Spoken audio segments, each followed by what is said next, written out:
Welcome. My name is Kate Benedict. I am the Executive Director of Financial Beginnings Oregon. We are a statewide nonprofit that focuses on bringing free financial education to youth and adults across Oregon.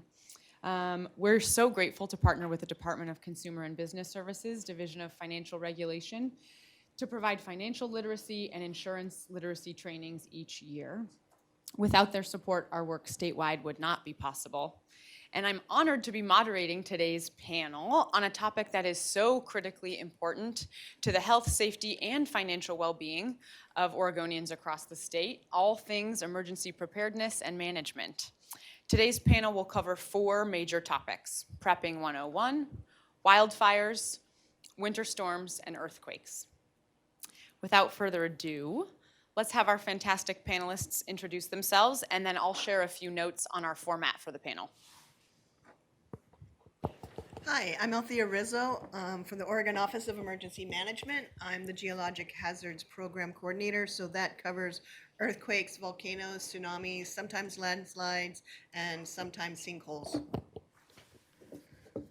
I'm Kevin Jeffries. I'm the Consumer Liaison and Lead Outreach Education Coordinator, as well as the Disaster Response Coordinator for the Insurance Commissioner's Office, which is in the Division of Financial Regulation. Thank you all for being here today. This is a subject that I'm pretty passionate about, and it's just really exciting to see so many faces that are also interested in this topic. So I hope you enjoyed today. Hi, I'm Jamie Bash. I'm with the Oregon Health Authority, and a lot of times we end up supporting everybody else. A lot of disasters cross-cut with health, and so we often play a technical role. My specific role is to help with communications and health communications during emergencies. My name is Jenna Trentadue, and I'm the National Fire Plan Coordinator for the Oregon Department of Forestry, and I'm going to be talking to you guys about wildfire today. Great, thanks everybody.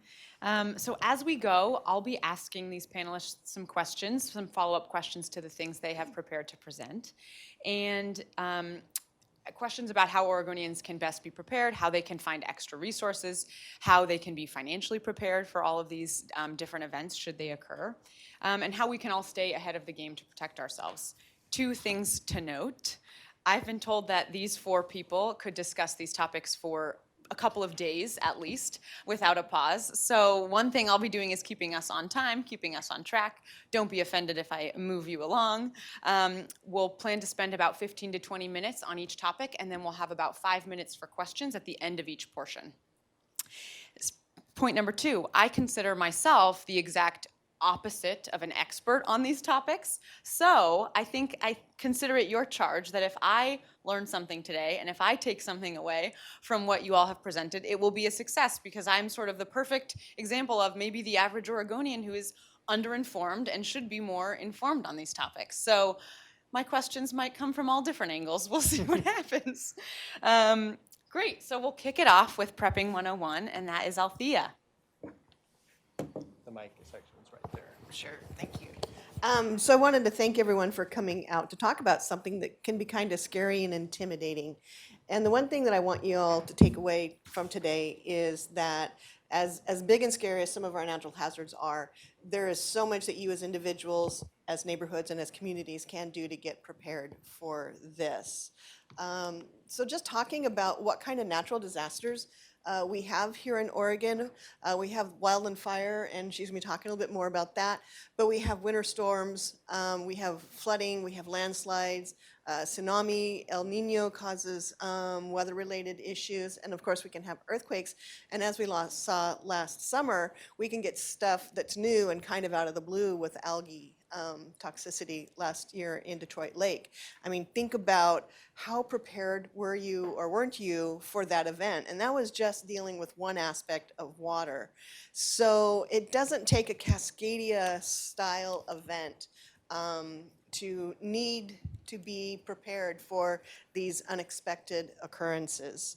And the thing to remember about preparing for natural disasters is you don't want to put all of your eggs in one basket. How many people in here have extra water at home? Maybe some extra food? Has maybe a distillery? The questions is, Or water. or for water. True. But the question is, are you at home right now? So your preparedness at home is great when you're at home, but you have to think about preparedness as a distributed system. So when we think about this, we think about starting with your grab and go kit. We all grew up knowing that we needed to have a 72-hour kit. And that's your basics. We'll talk a little bit more about that here in a little bit. But also thinking about storing supplies at work. Have 7 to 10 days worth of food and water in a Rubbermaid tote underneath your desk. That will help prop up your desk in case of Cascadia, and that'll create a safer space underneath your desk. And thinking about where you spend a significant amount of time. Do you spend time at your children's school? Do you spend time at church? Do you spend time, at your parents' place, at your kids' place, at your siblings' place, or a friend's place? If you're there and there's no preparedness supplies there, you are a burden on that individual or that family. So by distributing your supplies, you're going to be able to have a little bit of preparedness wherever you are. And if you think about it this way, if you have 7 to 10 days worth of food and water and supplies in your car, and you have 7 to 10 days worth of food and water at your office, and it happens during work hours, you've got 2 weeks worth of food and water with you between your car and your office. So thinking about this as distributed systems is really going to help you kind of chunk it down into bite-sized pieces. We don't expect everyone to go out and rampage through Amazon shopping lists and purchase everything at once. This is done over time. We're hoping that Mother Nature does give us time to prepare for this, but you got to start somewhere. And so just thinking about it as, what can I put here? What can I sort of tuck into this corner? What can I tuck into that corner? What can I put into my car? What can I keep at work? And just spreading it out over your entire existence, basically. So looking at your grab and go bag, this is what everyone should have either in their car or in the closet by the door or underneath their desk. You can have one in all places. I'm thinking about that distributed system again.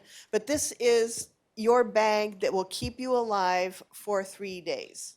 It has food and water. I don't store actually a lot of water in my bag because water takes up a lot of space. I keep about a day's worth of supply in there, but I also have several different ways of making clean water. So I've got 2 different filter straw systems. I have chem tabs, and I have a coffee filter. So I have different ways of making clean water. And I've had experience practicing with that because it doesn't do any good to put anything into your kit that you haven't tried out. So if you have not made clean water, this is something that you need to practice, and we're going to talk more about that probably later. Thinking about food, I keep a Brick O flavored sawdust. It's those yellow squares, and it tells you how many calories it has, and it's basically flavored sawdust. But for one thing, your kids will not get into that because that was one of my issues growing up in my grab and go kits is the food and sort of disappeared over time, especially if it was really yummy. But I found that the kids would not eat those bricks of food. But that's a specific amount of calories that you can keep in your bag. I tend to also keep freeze-dried coffee packets from Starbucks because you do not want me decaffeinated in an emergency situation. Thinking about first aid, you can go down and buy a little first aid kit, and that's a great place to start. But I've added, adhesive bandages, I've added tape, I've added gauze bandages, I've added various things over the years so that my kit's a little bit more robust than what you can go down to Walmart and buy. But it's a start. Those things are a great place to start. Other things that you want to have in your Go Kit are your documents, your important documents. you should have those stored not just in your file cabinet at home, but upload them to the cloud somehow. Put them on a thumb drive that you can put on your keychain. Store hard copies of the most important ones in your grab and go bag, but making sure that your important documents, your insurance, your prescriptions, your doctor's information, all of that kind of thing, you have access to. If the little planner booklet in the back is a great place to store a lot of that information. It's a small thing. And on mine, when I am done with the prescription, I peel off the label and stick it in that planner book so that when I'm traveling, I have all of my prescriptions with me. And I've actually had to use that in the past when I've forgotten my prescription sitting on the bathroom counter. So it doesn't take Cascadian to need this kind of preparedness things. When you're looking at clothes to go in here, this is Oregon. It can be all 4 seasons within a 24-hour period. So I keep wool socks. I keep a couple of layered garments in mine. I have a pair of hiking boots that are well broke in, tied to the outside of it, because a lot of times I may be traveling and I'm dressed for work, which is not necessarily dressed for an emergency. So having a good sturdy pair of shoes available in your go bag. I keep tarps. I keep bungee cords. I got paracords. I've got duct tape. So what goes into your kit is going to be really unique to you, because if you have kids, you're probably going to want to put in their Whoopie or an old toy, something that comforts them. Thinking about what are you going to do for entertainment, perhaps? A deck of cards. I know someone who keeps Tolstoy in his grab-and-go kit, because no matter how bad a day he's having, if he reads Tolstoy, he knows he's not as bad as it could really be. I keep little bottles of shampoo and bar soap, toothpaste, toothbrushes in there, because hygiene is important. Just for the comfort value, knowing that you can go brush your teeth, you can wash your hair, wash your face, and just what do you need? Some women keep an extra lipstick in there because that's what they need to feel comfort. So just think about what you can add that's small that can go into that grab and go bag. That's unique to you. I keep a book in there. It's usually a Terry Pratchett. Because I can reread those over and over again. But so your Go Kit is going to be really unique to you. If you have pets, they're going to have their own Go Kit. So if you have elders, their needs are going to be a little bit different. So really sitting down and thinking about what your needs are is really the first step to creating your network of resiliency and preparedness supplies. So what do you need to be 2 weeks ready? So we all have our grab and go kits. That's groovy. That's awesome. That's a good place to start. But you don't have to live in Oregon very long to know that emergency situations can last longer than those 3 days. How many people have been without power for over a week? Yeah, so if you live in Portland, you're pretty familiar with this. Every winter, you seem to get a winter storm that knocks your power out for a week. But down south this last winter, we had a couple of areas that were not just power out, but they were actually isolated for over a week. So thinking about our preparedness, we know that we have to go past those 72-hour kits and start looking at being 2 weeks ready. Because it's going to be important for individuals to take that responsibility for the ones who can prepare, should prepare, so that we can send our resources to serve communities that aren't able to prepare. So sitting down with your family and kind of keeping a journal over a 2-week period.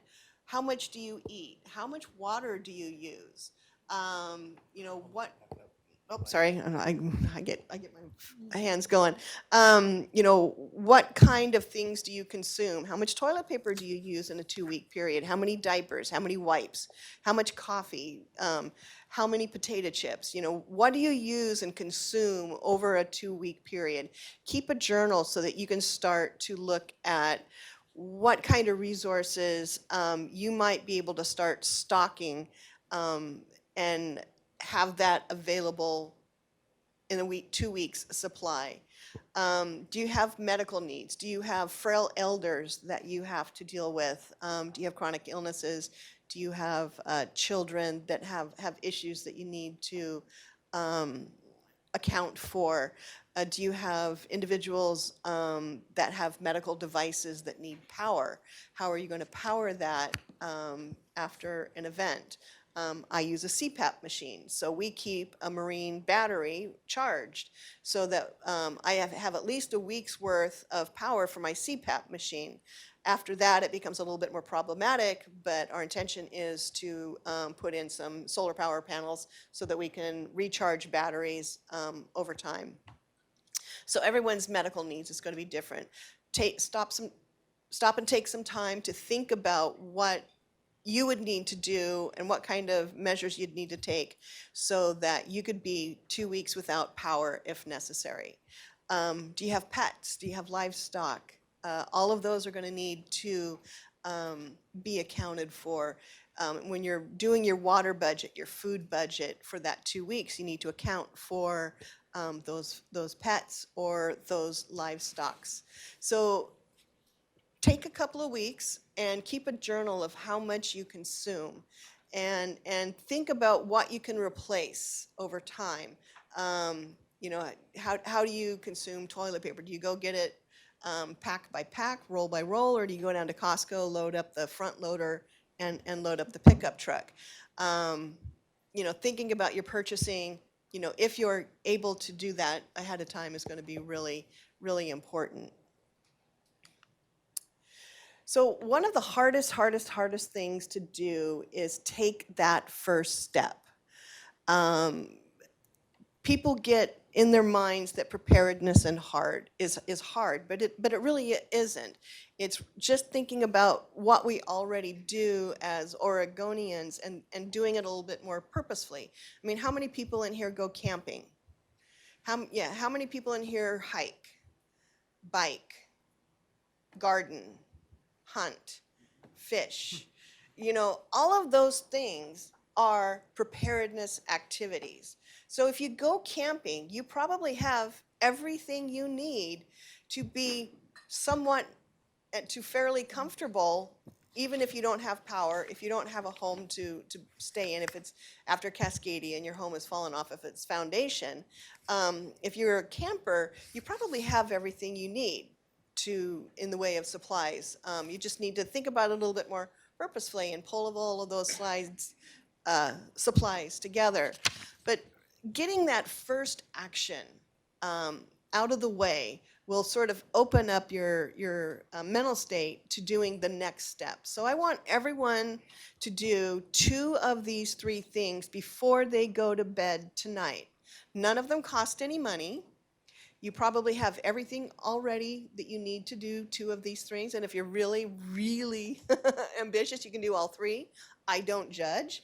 So the first thing that I recommend you do is start a conversation. And this can be over the dinner table. You know, I went to this great presentation with these really smart people and I learned a lot. And I think that we need to start getting ready. It can be online, it could be Facebook, it could be at the brew pub, it could be at your children's school, wherever it is that you know you're going to be later today, have a conversation. It could be in the line at the grocery store, you know. So just start that conversation because we're 4 people, 5 people, and we really are going to rely on you to be a part of getting Oregon ready for Cascadia because we're just a few people. We need everyone to be ambassadors to preparedness. The second thing to do is put your out-of-state contact into your cell phone under one EQ text.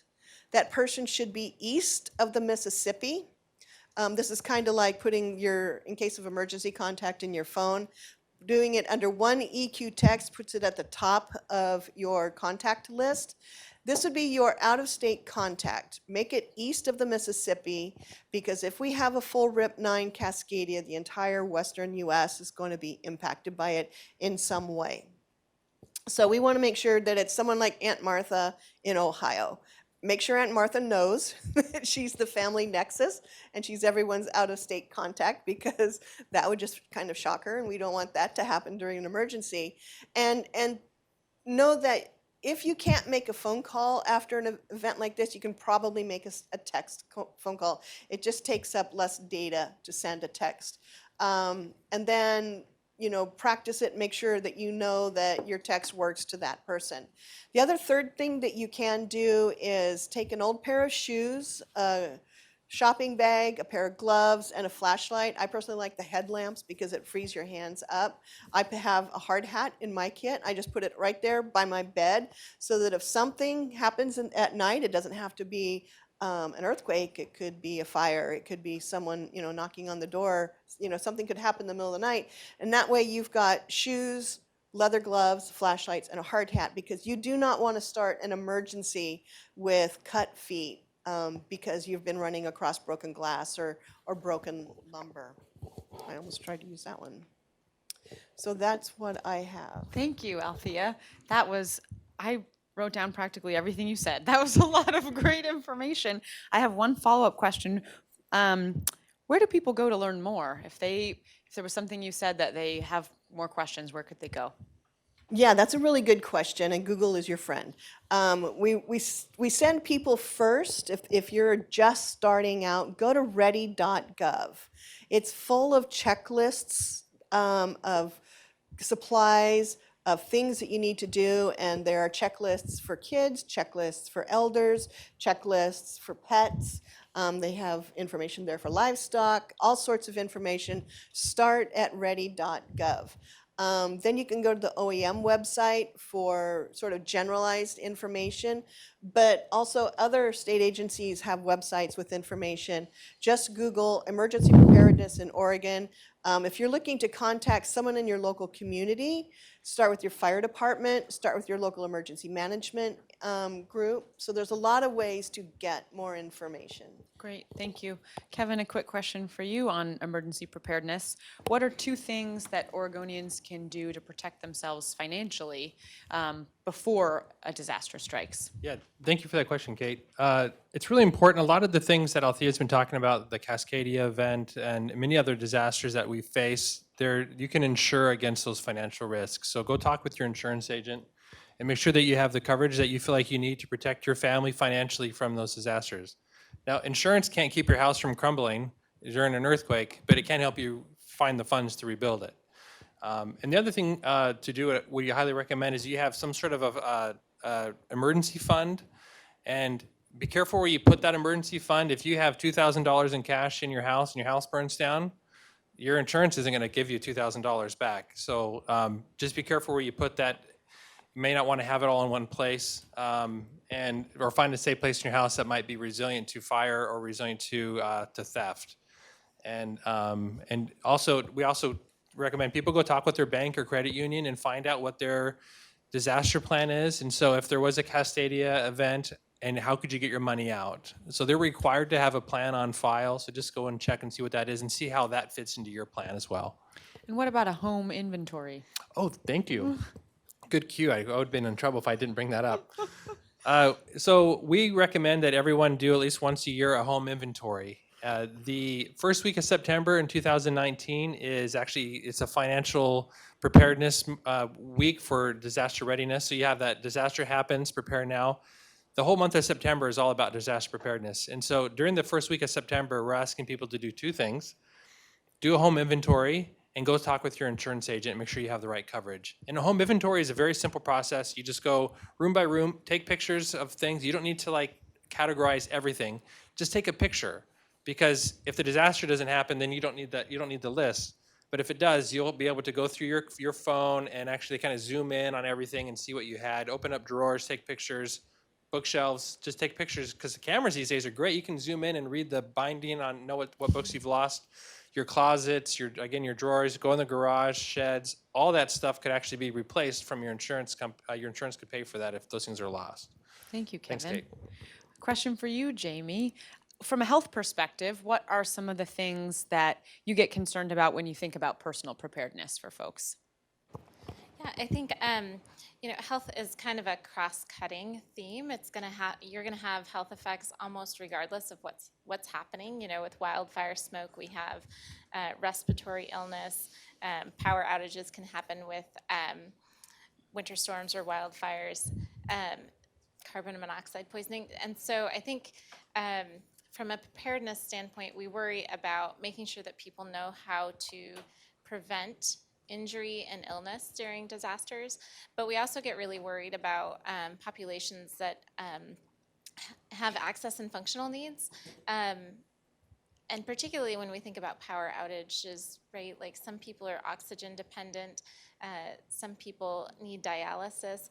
And so I think really as part of your communications plan, talking through with your provider, your health insurance company, your pharmacy about how you can make sure that not just your health needs are met, but maybe the neighbor or your family member that has special medical needs. Make sure you have the conversation with them about being being prepared. And then obviously learn how to prepare to prevent illness and injury after a disaster and first aid. Great. Now we have time for a couple questions from the audience on Prepping 101. If there are any questions from the group, we have some time for them. Yes. Regarding the grab and go bag and that sort of preparation, I like the idea of having all of the things that you mentioned in your grab and go bag, but it sounds to me like it would weigh about 100 pounds. You wouldn't exactly be grabbing and going without perhaps a dolly or set of wheels or something. How do you manage that? A wheeled suitcase is your friend. And that's where you also have a distributed system. If you have your grab and go kit in your closet that has your more personal items, but you also have a grab and go kit in your car that has some of the more heavy items, then it's again you're kind of doubling up on your stuff that you can take with you. But it doesn't have to be a backpack. In my car, I have a Rubbermaid tote that's about this big that I keep my supplies into. But I've seen those grocery carts. I've seen them in like a bicycle wagon that you normally keep your pet or your kid in. It can be in that you can hook to your bicycle really fast and get out. So again, take stock of what your capabilities are and what your resources are. I'm getting to an age where a backpack probably isn't the most ideal. So I go to Goodwill and I pick up my backpacks and my rolly bags for my go kits and things like that. You don't have to go out and purchase new. Thrift your way to preparedness. Saves yourself some money. Thank you. That's a really great question. I'm sure a lot of us were thinking the same things. Yes, go ahead. We're actually recording this for posterity, so if you talk to the mic, that'd be great. Thanks. Outstanding. Hi, I'm Greg Walsh. I'm the City of Salem Emergency Manager, and my 2 cents, something else that has come up frequently is actually using your trash can. You're given a trash can by your trash service, usually that has some wheels on it. That's another great, toss it in the trash can and you can wheel it with you. Or I personally have a fold-out wagon for gardening, and it folds up in my garage, and I can fold it out and put several gallons and buckets of water in it. So, but exactly what Althea said is figure out what works for you. So first step, clean out your trash can. Okay, From I'll a do that health tonight. perspective, I'm going to say please with bleach. Okay. All right. Wonderful.